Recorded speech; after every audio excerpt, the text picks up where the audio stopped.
ನಮಸ್ಕಾರ, ಇದು ನಿಮ್ಮ GBH 63 ಅಪ್ಡೇಟ್ ಚಾನಲ್.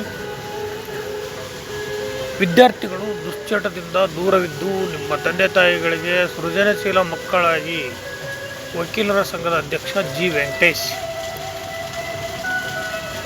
ಯುವಕರು ಸ್ವಾಮಿ ವಿವೇಕಾನಂದರವರ ಆದರ್ಶಗಳನ್ನು ಮೈಗೂಡಿಸಿಕೊಂಡಾಗ ಮಾತ್ರ ಯಶಸ್ವಿ ಕಾಣಲು ಸಾಧ್ಯ.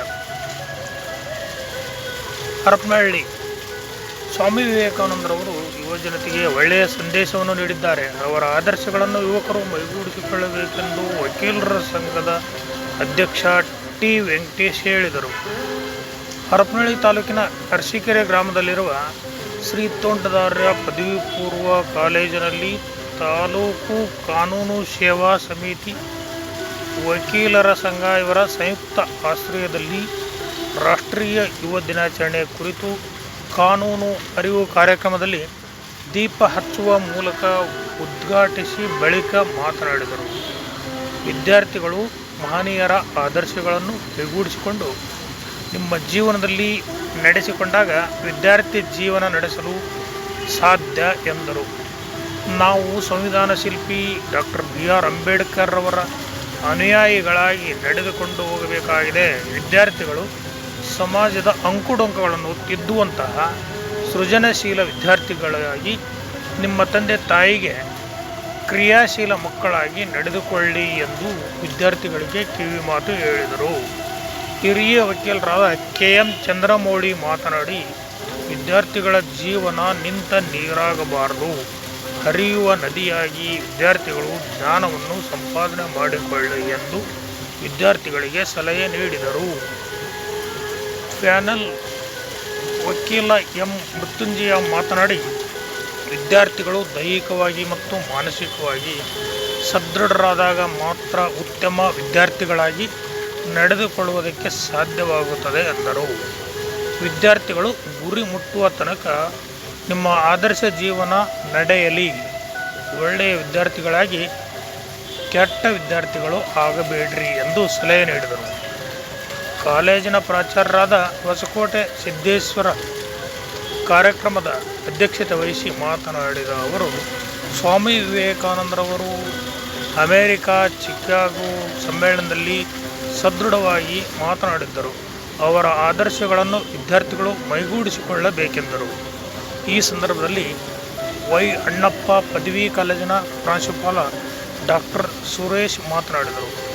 ವಕೀಲರ ಸಂಘದ ಉಪಾಧ್ಯಕ್ಷ Manjunath S Bagali, ಕಾರ್ಯದರ್ಶಿಯಾದ Nandi beware Mallappa M, ಪುರಸಭೆ ಸದಸ್ಯ ಜಾಕೀರ್ ಹುಸೇನ್, ವಕೀಲರಾದ ಜೆ ಸೀಮಾ ಬಾನು, ಉಪನ್ಯಾಸಕರಾದ ಡಾಕ್ಟರ್ H ರಮೇಶ್, ಪ್ರದೀಪ್, ತಾಲೂಕು ಕಾನೂನು ಸೇವಾ ಸಮಿತಿಯ ಸಿಬ್ಬಂದಿಗಳಾದ ಕೊಟ್ರೇಶ್, ಬಸವರಾಜ್ ಮತ್ತು ಇತರರು ಇದ್ದರು. ಇದು ನಿಮ್ಮ GBH 63 update channel.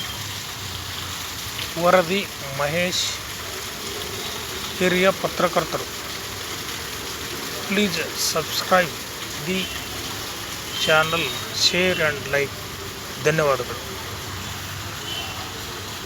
Rajiv Gandhi ಅವರು ಯೋಚನೆ ಮಾಡ್ತಾರೆ, ಸ್ವಾಮಿ ವಿವೇಕಾನಂದರನ್ನ ನೆನಪು ಮಾಡ್ಕೊಳ್ಬೇಕು, ಅವರ ಆದರ್ಶಗಳನ್ನ ಎಲ್ಲಿಗೆ ತಲುಪಿಸ್ಬೇಕು, ಯುವಕರಿಗೆ ತಲುಪಿಸ್ಬೇಕು ಅಂತ ಏನ್ ಮಾಡ್ತಾರೆ, ಸ್ವಾಮಿ ವಿವೇಕಾನಂದ ಜಯಂತಿನ ರಾಜೀವ್ ಗಾಂಧಿ ಅವರು ಯುವ ದಿನಾಚರಣೆ ಅಂತೇಳಿ ಮಾಡಬೇಕು ಅಂತೇಳಿ ಸರ್ಕಾರದ ಒಂದು ಆದೇಶವನ್ನು ಮಾಡಿಸ್ತಾರೆ. ಅದು 1985 ಜಾರಿಗೆ ಬರುತ್ತೆ.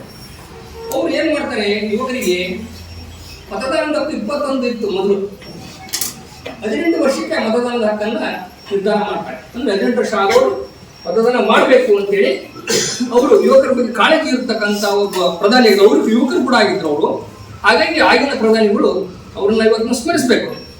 ಆರ್ಥಿಕವಾಗಿ ಸದೃಢರಾಗಿರಿ, ಆರೋಗ್ಯವಂತರಾಗಿರಿ, ಅತ್ಯುತ್ತಮ ವಿಚಾರಗಳನ್ನ ನೀವು ಬೆಳೆಸ್ಕೊಂಡು ಸಮಾಜಕ್ಕೆ, ದೇಶಕ್ಕೆ, ಊರಿಗೆ, ಓದಿದ ಕಾಲೇಜಿಗೆ ಹೆಸರು ತರುವಂತ ವ್ಯಕ್ತಿಗಳಾಗಿರಿ ಅಂತ ನಾನು ಹರಸಿ, ಇದ್ರೆ ನಾಳೆ ನೀವೇನಾದ್ರೂ ಸಾಧನೆ ಮಾಡ್ಬೇಕು ಅಂದ್ರೆ ನಾನು ಯಾವ ರೀತಿ ಹೋಗ್ಬೇಕು, ಯಾವ ರೀತಿ ವಿದ್ಯಾಭ್ಯಾಸ ಮಾಡ್ಬೇಕು, ನಾನು ಜೀವನವನ್ನ ಯಾವ ರೀತಿ ನಡ್ಸ್ಕೊಂಡು ಹೋಗ್ಬೇಕು ಅಂತಕ್ಕಂತಹ ಒಂದು ಮನಸ್ಸು ನಿಮಗೆ ಬರಲಿ ಅಂತಂದ ಹೇಳಿ ಇವತ್ತು ಅರಿವನ್ನ ಮೂಡಿಸ್ತಕ್ಕಂಥದ್ದು.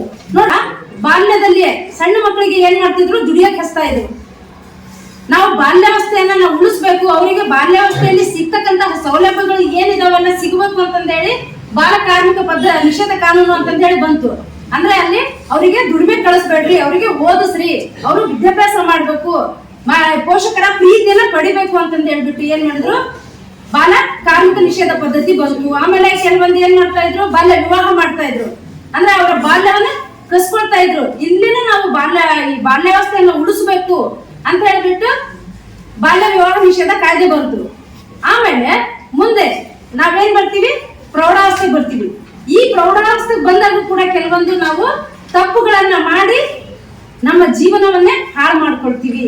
ಅದಕ್ಕೋಸ್ಕರ ಈ ಪ್ರೌಢಾವಸ್ಥೆಯಲ್ಲಿ ನಾವೇನಾದ್ರೂ ತಪ್ಪು ಮಾಡಿದ್ರೆ ಏನ್ ಆಗುತ್ತೆ, ಅದಕ್ಕೂ ಏನ್ ಕಾನೂನು ಇದೆ ಅಂತಂದು ಹೇಳ್ಬಿಟ್ಟು ಕೂಡ ಇಲ್ಲಿ ಕಾನೂನು ಇದೆ. ಫೋಕ್ಸೋ ಆಕ್ಟ್